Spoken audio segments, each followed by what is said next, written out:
The 64th ever BC's Pro Wrestling Amplified podcast. Big shout out to all you guys that's listening in this week, and a bigger shout out to anyone and everyone that's been on board from day one. Podcast number one.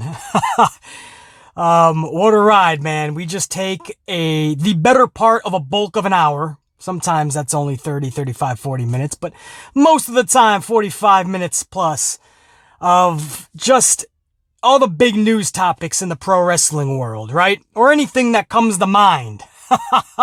Sometimes has nothing to do with pro wrestling, but you guys for the better part of an hour every single week.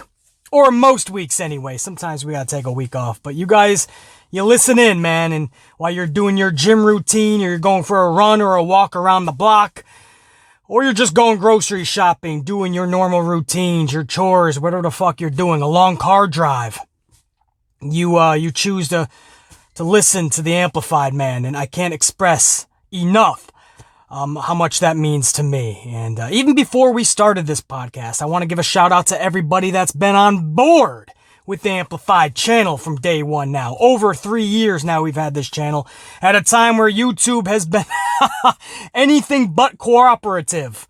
But we've been battling through, man, and somehow clawing, scratching our way and growing, man, you know, slowly but surely. We don't let the platform defeat us.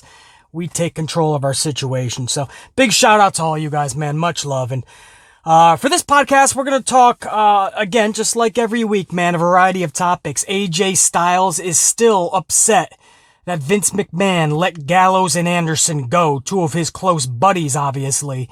And he was pretty outspoken when they first got cut from WWE. And he still, to this day, is holding on to a little bit of a grudge. We're going to talk about that. We're going to talk about Vince McMahon wanting Samoa Joe to be a permanent part of the Raw broadcast team. Now, on one hand, you say, oh, he's pretty good there. I don't mind that. But on the other hand, let's not forget the guy has so many years left as a pro wrestler. He hasn't even begun to scratch the surface of what he's capable of in WWE. And all of a sudden, he's just going to be reduced to what Taz was. And what ends up happening, guys, is what we've seen in the past with Taz, with Mick Foley, and so many others.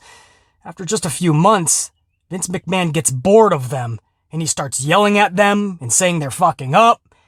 And Taz and Mick Foley, they start getting irritated to the point where they put down the headset and they quit. So how long do you really think Samoa Joe is going to be in that position? How long do you think he's going to want it? And how long do you think Vince McMahon, it's going to take him before he gets bored?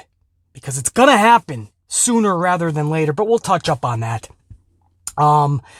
Also, we'll talk about Matt Riddle. He's going to be called up, if you will. Some people consider it called down to the main roster. We're hearing SmackDown. We're hearing that he already filmed a vignette for SmackDown. So we'll touch up on Matt Riddle heading to the main roster SmackDown, and some other things as well. I first want to touch up on Bray Wyatt. A special shout out and congratulations to Bray Wyatt and JoJo. They just had their second child.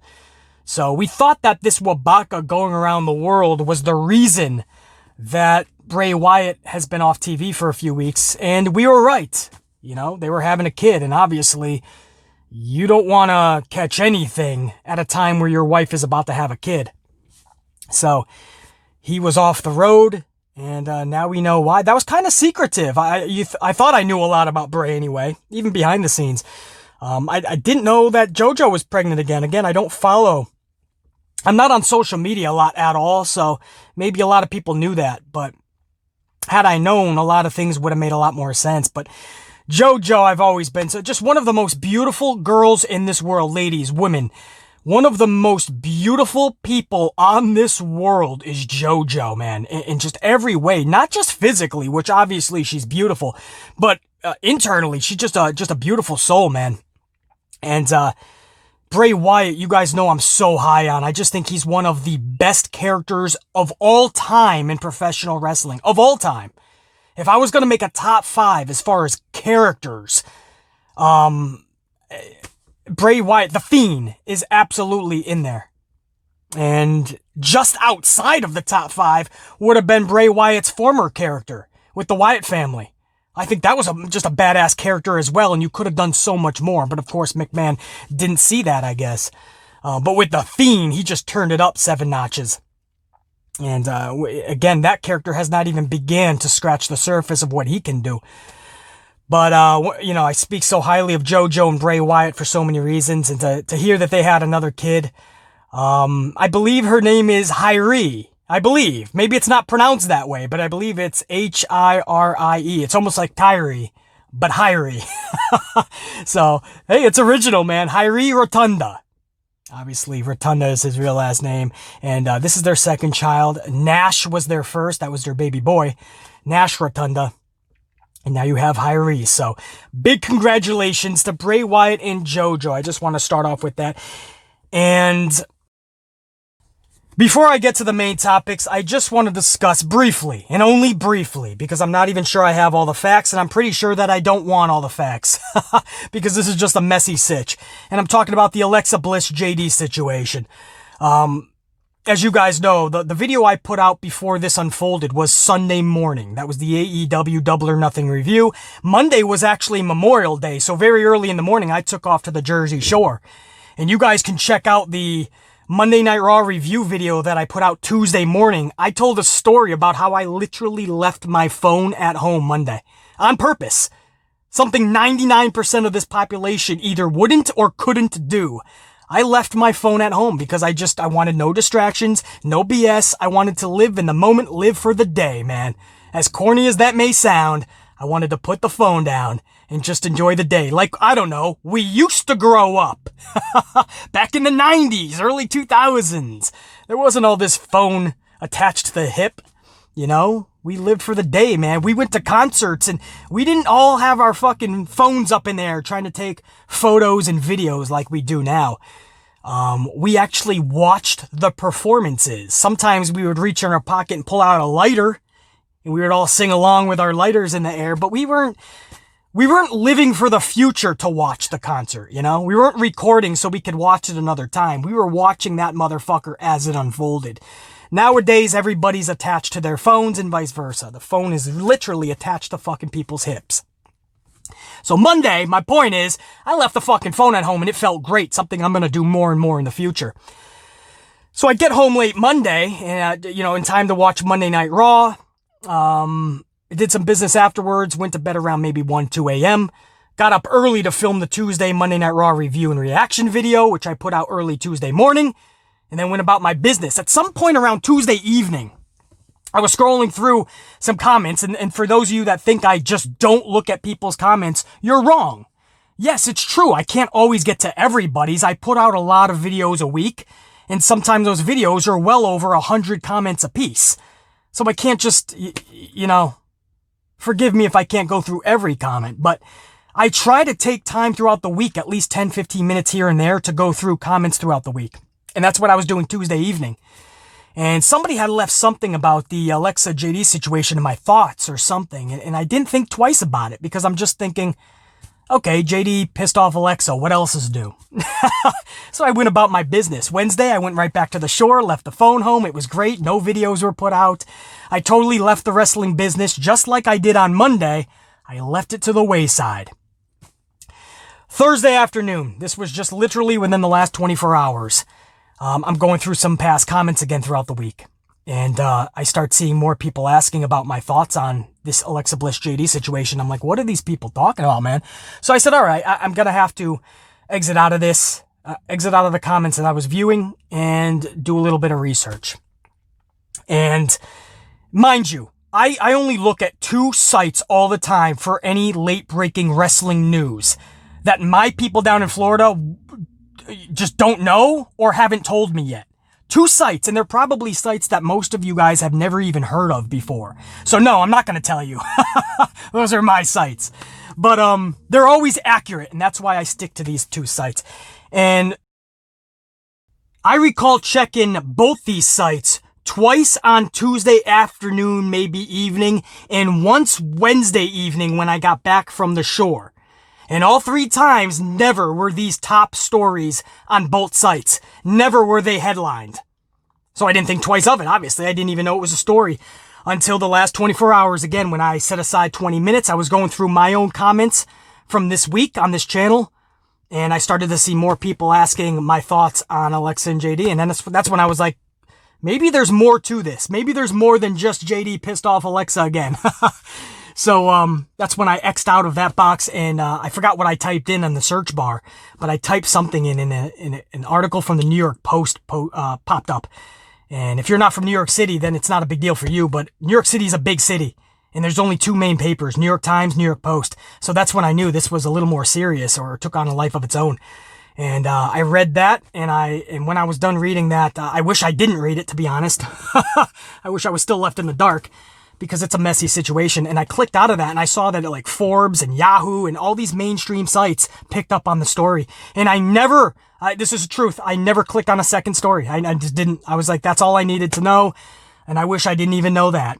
And that's why I said I'm briefly talking about it, because you're not getting much out of me.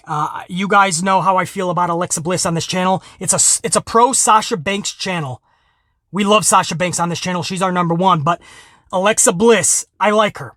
I just do, for many reasons. Most of those reasons I've discussed on this channel. Lexi Kaufman, I like her. And I take a lot of heat because we are a pro Sasha Banks channel, and we know that there's been heat between Alexa and Sasha in real life, so I take heat for liking Alexa, but I do. And on the flip side, you guys know, if you follow this channel, that I like JD. You know, as I'm not going to be fake and say we're friends. We've only hung out a couple of times. My grandfather taught me not to be fake. You know, I'm not going to hang out with somebody a couple of times and call us friends, but he's definitely my acquaintance, my boy in the community. We've hung out a couple of times. Both times was only supposed to be about an hour, and one good story led to another. We had good conversation that led to longer conversation. 1 beer led to 10 beers. And before you know it, we just, both times I was late to where I had to be because that's how good company JD is. So I like both Alexa and JD. So, I mean, that's what I mean when I say on a personal level, because I respect both of them. I was caught in the middle, and I was like, I'm not even, all right, nope, I don't even fucking know what to say here. And again, this was just in the last 24 hours, guys, that I learned the actual story. Just in the last 24 hours. So I still haven't fully comprehended it. But I have respect for Alexa, and I have respect for JD, and to see this take on a life of its own. It's fucking sad, especially after what happened to Hana in that tragedy. And Hana is somebody who I didn't even get to see, or watch her work. You know, I left that message earlier in the week about Hana's passing, and how we as a community, as a world, we just need to do better. And that's the Amplified Man including, by the way. Now, I mean, I think especially if you have a platform, and you're an entertainer here on YouTube or whatever your platform is, our goal is to grasp attention out of our viewers, right? The thumbnail, the headline, our content. We always have to entertain. And sometimes that involves pushing the envelope. And I believe that's all JD was doing. He was pushing the envelope. And he's been doing this over 7 years, and he's acquired over 100K in subs. Tens of thousands of people on social media. So I think when you have that big of an audience, subconsciously, you don't even think about pushing the envelope anymore. To you, you're just entertaining. So I don't think JD was trying to be malicious in his intent at all. I think he was literally just trying to entertain and maybe tell a joke that just fell flat. Again, I'm not even just going to bat for him because I'm his boy or whatever. Trust me. I admitted, like, we're not even actual friends. We've only hung out a couple of times. You know, I look forward to chilling again in the future, and maybe even working together in the future, but you're not going to get fake out of me, guys. I'm not going to bat for anyone, and to prove that, I haven't even spoken with JD yet. I learned this within the last 24 hours. I haven't even sent a DM, a text, anything. This is my first public words on the situation, so that shows you I'm telling the truth here, guys. Nobody asked me to do this. This is me. This is how I feel about the sitch. I know that was done in entertainment purpose, and it fell flat, and looking back at it in hindsight, should have never been said.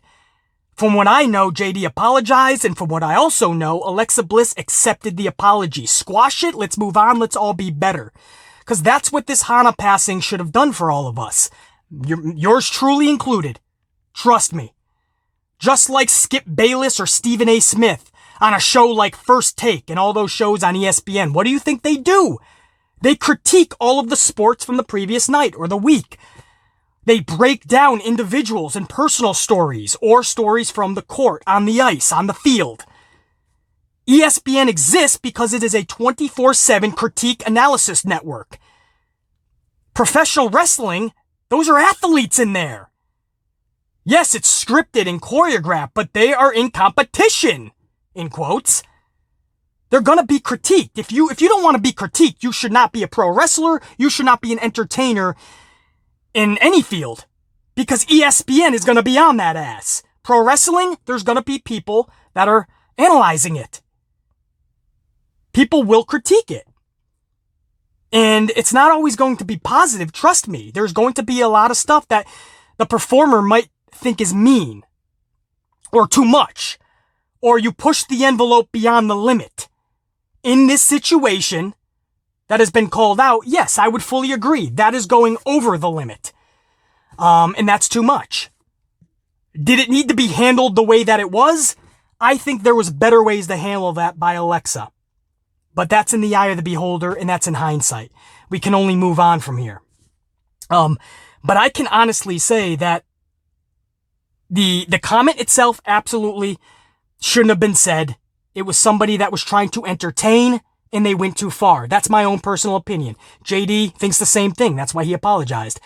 And on the flip side, I think Alexa could have handled it a little better. She has 1.4 million, possibly even more, people following her. So what happens when you have JD and his 100K subscribers, they're going, or I'm sorry, social media, I think he just has a few, several tens of thousands. I think JD only has like 50,000 as far as social media. So you take that 50,000 and you go head to head with Alexa's 1.4 million. And then what happens is other superstars get their nose involved and you have another million, another 1.5 million, another 850K. And before you know it, guys, there's millions of people taking on 50,000 over here. You know, if it's YouTube, I believe he has over 100,000, but on social media, I think he's 50,000-ish. You're going to get stomped out. You're going to be crushed like an ant. And that's what happened. JD got kicked in the fucking balls. You know, it's fun and games when it's on people with people less than you, but then somebody with a lot more ends up, you know, taking you to task and you get kicked in the fucking balls. There's nothing wrong with that. That's a rude awakening. It's a wake-up call. You put your head up, your chest out, and you fuck shit up. You continue on. You know, it's a learning experience for everybody. Sometimes it's okay to be kicked in the fucking nads. But with the Hana passing, we all need to get better as a community. That's the thing. All of us, man, we can still critique and be entertaining doing such. We don't have to tear everybody down to the point where it's disrespectful to the core. And again, that's something that I'm even learning. All of us in the community, or whatever your field is, critiquing or analyzing or a journalist, whatever you call yourself, this is where we honestly just get better.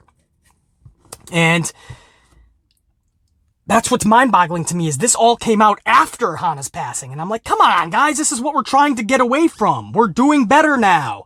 Let's all give each other that chance to. So, you know, but it sucks because, you know, I know that when you, it must have been a rough time for JD. And I know the type of person he is. You know, I say real life because you guys just see the YouTube version. But if you're just having a beer with him or just shooting the shit with him, I mean, he's the most down-to-earth, relaxed, easygoing dude. He really is. It's such a contrast from what you see on YouTube. It's a totally different JD. And it sucks to see him get that type of hate because he is such a good dude in real life.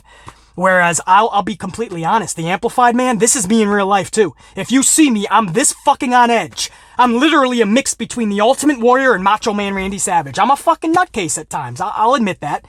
You know, I can't see any reason why people would want to have a beer with me. But here's the weird part. People love being around me. I have no idea why. Maybe because I am the entertainment at the party. But people love my company. If it was me, I wouldn't want to be around. I'm too amplified, you know? I'm too nuts. But I think if you're going to throw a party, the amplified man needs to be there. So I think that's why everyone loves me. But I'm who you get in real life is who you see on this platform or who you hear. I'm just an amplified motherfucker. Maybe I did a lot of extracurricular substances back in the day, which I've paid for, by the way. But maybe that helped make me a little bit of a lunatic. But what you see is what you get in real life. With the JD, it's somebody totally different. So I do ask that. And again, nobody asked me to do this. I haven't even, no text, no DM, no nothing over to JD since I found out about this 24 hours ago. This is my first comments on it. And I'm telling you guys right now, all I ask you to do is just know that JD is actually a really cool person, man. And if Alexa and JD were just having a drink together at a bar or just like sitting at a table for breakfast or a coffee, Alexa and JD would just be laughing the whole time and having a fucking ball. I'm telling you, they would just hit it off because both are just good people at the core. You know, no matter what you think of Alexa Bliss's character, you know, when she's playing a heel and you think she's just an ass, or you think JD, what you see on YouTube, and he's just an asshole.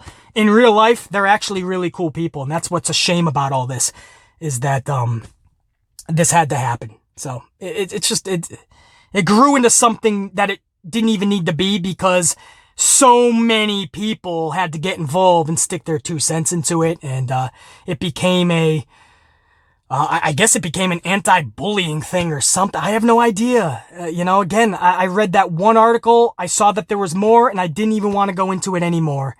As far as I'm concerned, an apology was issued. It was accepted, and everybody needs to move the fuck on, you know? And that's my stance on it. So I said briefly, I still ended up talking more than 10 fucking minutes about it.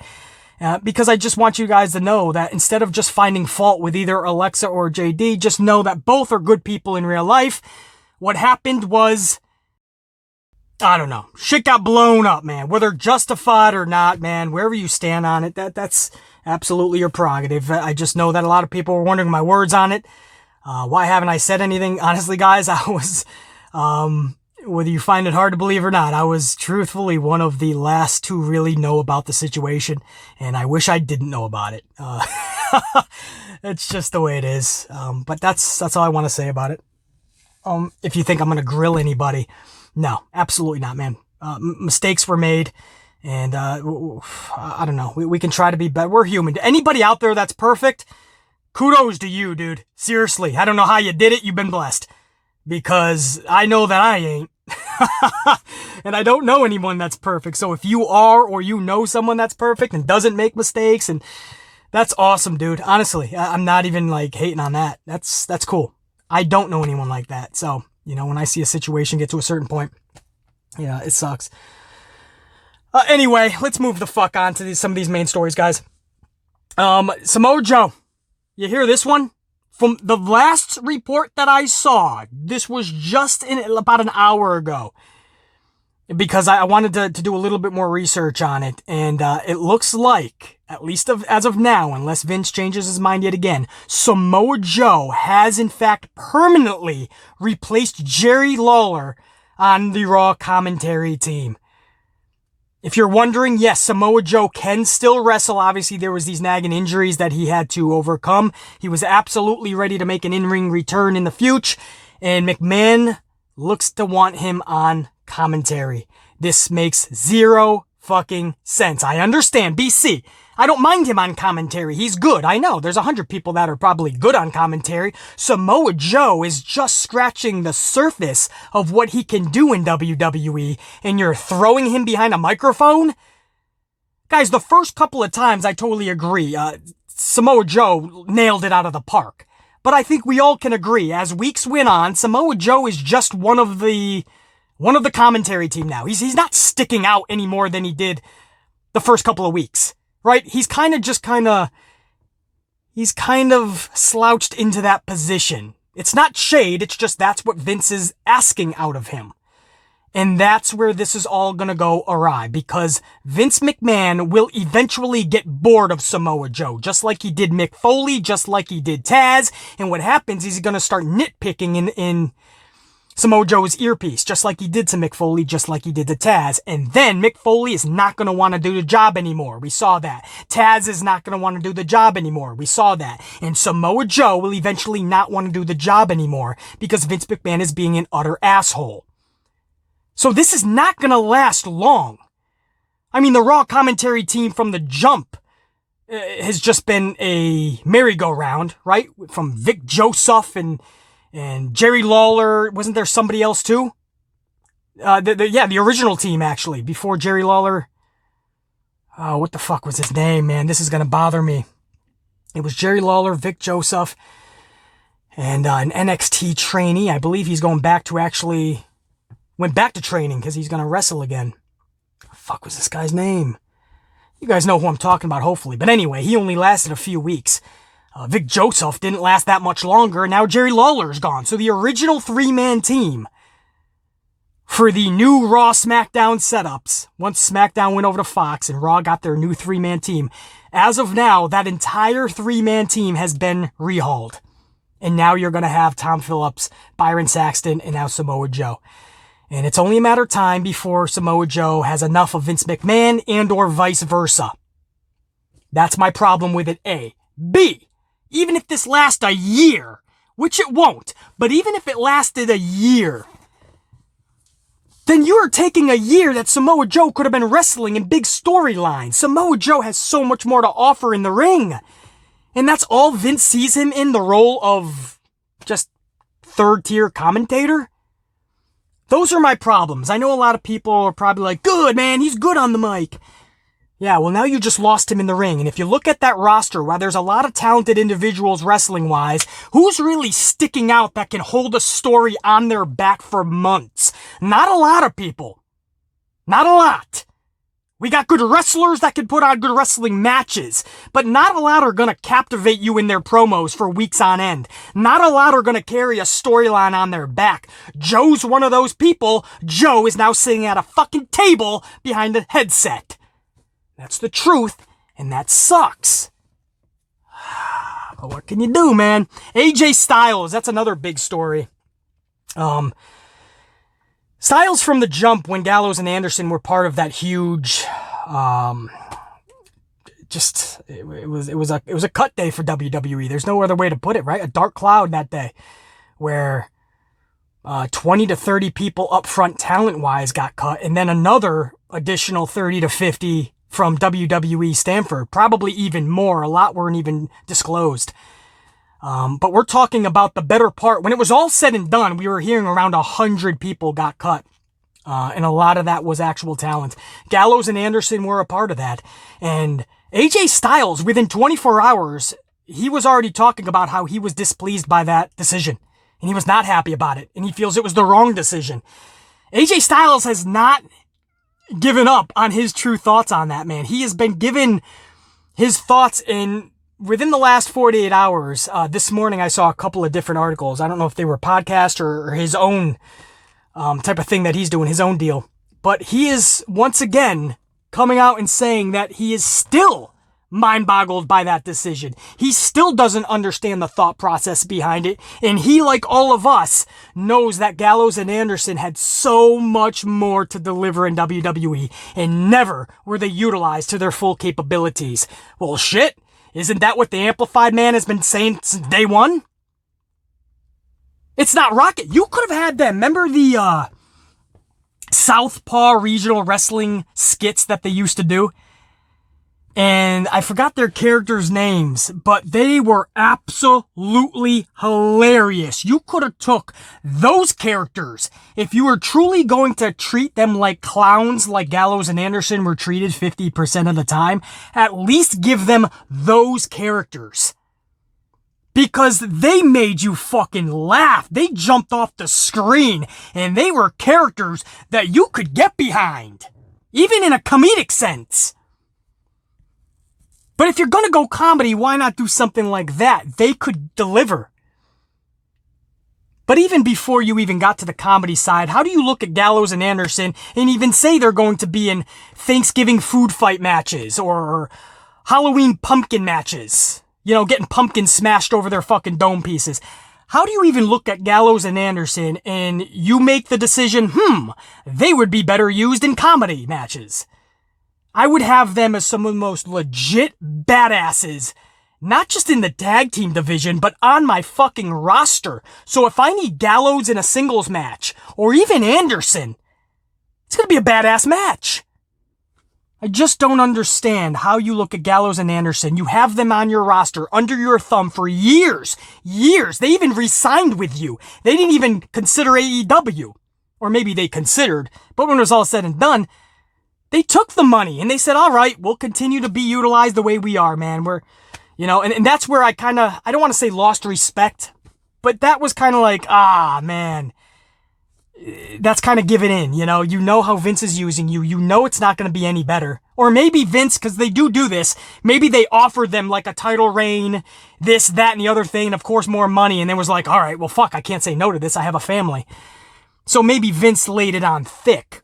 But you have to, I gained so much respect for Wheeler and Harwood because, FTR, because they said, you know what? Yeah, I could probably make more money over here, but we have pride and we know we can be better used. We're in our prime. We don't want to sit at catering. We don't want to stay home and get a paycheck. We want to actually do what we love to do and be the best at what we know we're capable of. And that's professional wrestling. And that's what Wheeler and Harwood did. And then they just showed up to AEW this past Wednesday on Dynamite. I respect that. Whereas you have Gallows and Anderson just taking the money. And again, they have families. You can't say they made a wrong decision. They're protecting their families. But on the flip side, guys, you have to also respect your profession. And if you truly believe that you are, could be, and should be the best in that division, you got to stick up for yourself. And sometimes that's more than just money. And your family will understand. You might not make as much. But, if you stick to what you believe in, and you truly are as good as you think you are, the money will come. I promise you guys, the money will come. It'll come later in life, but it's going to come because you will truly excel and ascend up that ladder. So if they, for instance, went to AEW, they would ascend because Gallows and Anderson would be treated the way they're supposed to be, like true legit talents, top dogs in a tag team division. But they took the money. And, they showed Vince that they were willing to stick with them, and Vince still cut them. How? It is mind-boggling to me how they let Gallows and Anderson just go like that, just walk. Cut them like nothing, like pieces of shit. And AJ Styles was tight with them, and just because the company has been good to AJ Styles, man, the fact that they would do that to his boys, that doesn't sit well with him. And AJ Styles is one of the best wrestlers in the world, man. Not just for his wrestling ability, but he's a dude that can hold a story, what I aforementioned earlier. He's a dude that can hold a story on his back for months. That's what I mean by he's one of the best in the world. So he knows talent. He knows what individuals could be. Do you guys realize how entertaining Gallows is? How much shit you could have done with him?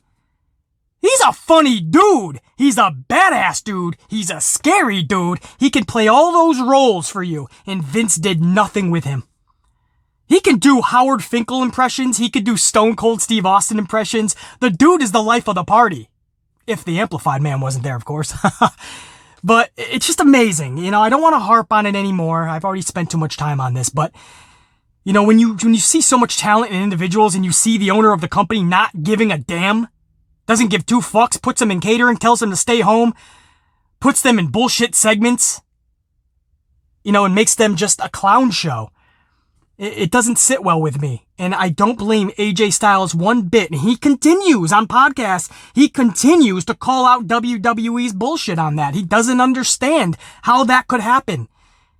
And I don't blame AJ Styles at all, man. Not just because they're his buddies, but I'm sure he saw two awesome talents with the rug swiped out from underneath them for no fucking reason. Of all the people you could have cut, Gallows and Anderson? Fuck out of here, dude. Also, guys, Matt Riddle, right? And I might end it on this. I might end it. It's really hot out, guys. We're actually outside right now. We're in the elements, and the humidity is really taking out the Ant-Man, and I haven't had a coffee in like 45 minutes, so This might have to be the last story, so much love to all you guys. Thank you for listening to this whole thing. I'm going to end it with Matt Riddle. He is, from what we're told, not only going to the main roster, but we're hearing that a vignette has already been filmed for SmackDown.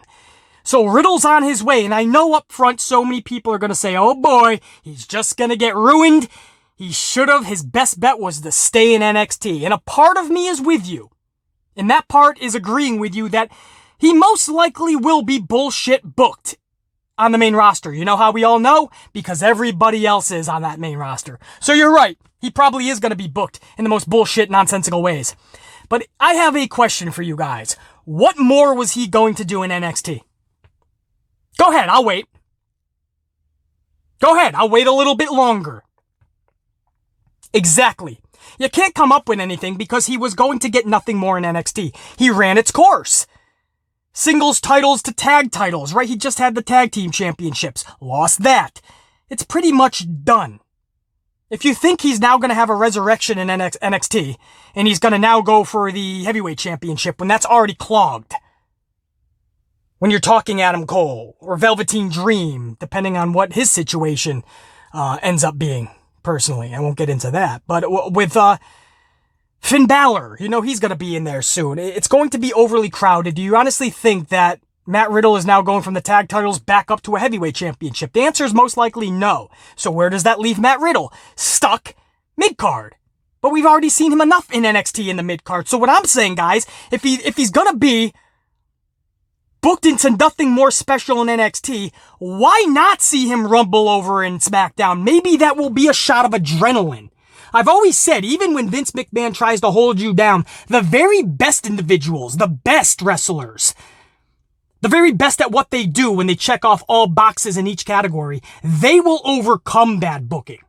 Right? That's the only reason The Fiend hasn't been officially buried yet. It's because the character's so badass, Bray is so badass, that he can overcome the horrible booking. Yes, he is a few digs away from getting buried, no doubt. The way Vince did him dirty with Seth Rollins at Hell in a Cell 2019, and the way he did him dirty at Super Showdown against Goldberg, and the way he dropped his championship. But he's not officially buried because the Fiend character's so badass. Same with The Undertaker. You can book him horribly time after time, but The Undertaker is a character. Mark Calloway, the guy behind the character, is so badass and so good at what he does that it's not going to completely bury them. They're going to rise to the occasion. No pun intended. We've seen Undertaker rise to the occasion time after time. But characters like that will always prevail. Doesn't matter what era. They will always prevail. And, you know, to find out if an individual is going to sink or swim, like Matt Riddle, sometimes you have to have them go to the big pond. You know, you can't always be the big fish in a small pond. Eventually, you gotta prove yourself and show your true colors. You know, you gotta sometimes be the small fish in the big pond and see if you could swim to the surface. This is Matt Riddle's time, guys. If you look at the NXT landscape, now is the fucking time for a lot of those guys. Because I'm starting to see a lot of those NXT individuals. It's getting to the point that we were complaining about WWE, how there was so much talent in WWE that you couldn't possibly come up with something for all of them. The same thing is happening in NXT, guys. That pond is so fucking over-congested that there's top talent that is not getting good stories or stories at all. They're probably begging backstage in that performance center to get a storyline. No matter how good or bad it is, they just want a storyline. My point is, Matt Riddle it's ran its course in NXT. Sure, you could do a few more feuds. You could have him go for the mid-card singles title, but what are you going to do? Put him in there with Keith Lee? Really? What does that do for Keith Lee? You gonna have Matt Riddle take that fucking title? I like Matt Riddle. You guys know it. I think, not just Riddle, as I just said, I think a lot of those roster members in WWE right now, NXT, I should say, NXT roster members, I think a lot of them need to make that next step. We can't just be afraid every time somebody's being promoted. We can't be afraid that Vince is going to ruin them, so just keep them in NXT. Because again, NXT is just becoming overcrowded. Now we have the same fucking problem we do in WWE's main roster. And main roster shows have been boring as fuck usually. Or at least more so than not. So hopefully people like Matt Riddle will add that shot of adrenaline into the show. Add some interest, some intrigue, make us care about the show. And if Riddle can't, we've seen guys go back to NXT. We've seen it before. Charlotte went back. She's the fucking NXT champion. Now, yes, she's also on Raw, SmackDown, probably going to be on Dynamite next week. New Japan the week after. Finn Balor, he went back. Tyler Breeze, he went back. People go back if it doesn't work out, or even if it does work out, they go back. But you can't be afraid of having Matt Riddle go to the main roster. Everybody's tweaking out. Relax. Let's see where this goes. And I think that's it, guys. I think that's it. A lot of the bigger matches for SummerSlam, we're hearing might be postponed until a full crowd can be in attendance. So a lot of the big matches that we know of that were going to take place or we thought was going to take place at SummerSlam, don't be surprised if they're being pushed back. They're not being canceled by any means, but from what we're hearing, Vince is going to push them back until there is a live crowd. He doesn't want to do another big pay-per-view that doesn't have a legit full crowd on hand. He's just not a fan of them. And guess what? That's something we can all agree with Vince on. We aren't either. Nobody's fault. To be honest, it's just the circumstances in the world right now. But it's good to know that at least Vince realizes that this shit ain't working. AEW has a better grasp on it. I don't think WWE has ever really truly understood how to put on a good show from top to bottom, start to finish, beginning to end without a crowd. It's just like Vince does not understand what to do. And it sucks. You want to like shake him a little and be like, dude, just change this, rearrange this, do this, take out that, add this. You know, it's simplistic shit that we see at home, and every Monday and Friday, they just don't know what the fuck they're doing. Just mind-boggling to me. But, so I don't know what that means for SummerSlam. If they can't hold it in front of a large audience, are we just going to get a shell of a card? I wouldn't be surprised. Anyway, I'm the Amplified Man. That's been the 64th BC's Pro Wrestling Amplified podcast. Thank you for every one of you that has been around from minute 1 to the, I don't know, what are we in, 40 or 50-something minute by now? The better part of an hour, I know that. Had to have been way over half an hour by now. But thank you guys, not just for tuning into every minute of this podcast, but all 64 episodes. And even before we started filming podcast episodes, the 3+ years that I've had the channel, thank you for you guys who showed the support for the channel, the Amplified Man, and everything that we do here. You guys are absolute fucking rock stars. And, yeah, I'm going to get my next coffee and whoop this weekend's ass. I am doing one of those things this weekend, guys, where I'm leaving the phone and I'm just fucking taking off to the shore for the weekend. I am going to try my best to put up a SmackDown review and reaction. It's going to have to be so early on a Saturday morning, but I'm going to try my best. If for some reason you don't see a SmackDown review and reaction, it's because I just didn't get everything done in time and I'm already on the road to the Jersey Shore. I just couldn't do anything about it. Sorry, guys. Much love. The Amplified Man, get your coffees, whoop that ass, and as always, please, if you've learned nothing else from the Amplified Man, please always think, be, live, amplified.